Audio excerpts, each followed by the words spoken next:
Sering banget nggak sih, kita tuh baru melek hukum kalau udah ada masalah di depan mata. Padahal kan satu keputusan kecil aja bisa jadi besar akibatnya. Nah, di pojokhukum.id, kita bakar bongkar hukum pakai bahasa yang gampang dimengerti, biar kamu paham hak dan juga resiko kamu. Selamat datang di Selisik, mari kita mulai. Oke, kita langsung aja ya. Kita mau bedah satu mitos hukum yang, umum banget di masyarakat. Sesuatu yang mungkin pernah kamu dengar, atau jangan-jangan kamu yakini sampai sekarang.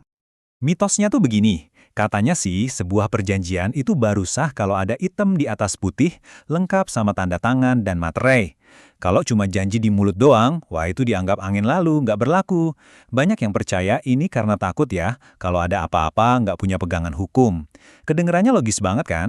Tapi bener nggak sih hukum ngelihatnya kayak gitu?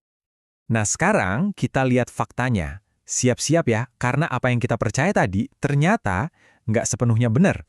Faktanya adalah perjanjian lisan itu sah di mata hukum. Yep, kamu nggak salah dengar. Terus soal materai gimana? Ternyata materai itu bukan penentu sah atau tidaknya sebuah perjanjian. Jadi anggapan kalau nggak ada kertas dan materai lantas perjanjiannya otomatis batal, itu keliru besar. Loh, terus kalau gitu apa dong yang bikin perjanjian jadi sah? Ada 4 syarat utamanya. Pertama, harus ada kesepakatan, sama-sama bilang oke. Kedua, yang bikin perjanjian harus cakap hukum, artinya udah dewasa dan nggak dipaksa. Ketiga, objeknya harus jelas, misalnya jual beli motor merek A warna biru. Keempat, tujuannya harus halal, nggak melanggar hukum.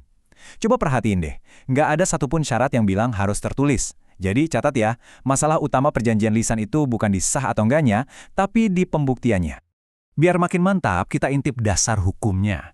Di pasal 1320 Kitab Undang-Undang Hukum Perdata itu tuh isinya 4 syarat yang tadi kita bahas. Sama sekali nggak ada kewajiban tertulis. Terus soal materai? Undang-Undang Bea Materai jelas bilang fungsi materai itu supaya sebuah dokumen bisa jadi alat bukti yang kuat di pengadilan.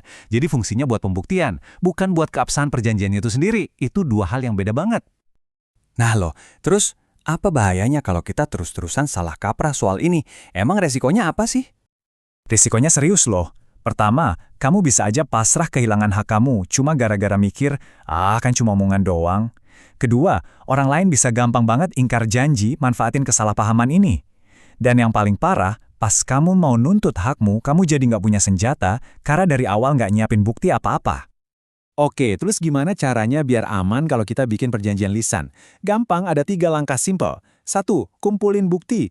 Bisa screenshot chat WhatsApp, catat siapa aja saksinya, atau simpan bukti transfer bank. Apa aja pokoknya. 2. Abis paket lisan, langsung kirim rangkumannya lewat chat atau email. Ini jadi jejak digital kesepakatan kalian. 3. Kalau urusannya penting atau nilainya besar, ya jangan ragu, bikin aja perjanjian tertulis yang sederhana. Anggap aja investasi buat ketenangan pikiran. Jadi, inti pelajarannya hari ini adalah, nggak ada kertas bukan berarti nggak ada hukum. Perjanjian lisan kamu itu tetap punya kekuatan hukum kok. Tapi tentu perlu diingat ya, pembahasan kita ini sifatnya edukasi umum, bukan nasihat hukum untuk kasus spesifik yang mungkin lagi kamu hadapi. Nah, sekarang giliran kamu nih. Pernah dengar mitos-mitos hukum lain yang bikin pusing nggak?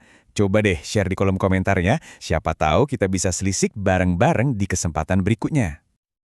Oke, sekian dulu untuk hari ini. Dan seperti biasa, ingat, kalau ragu, cek hukumnya dulu.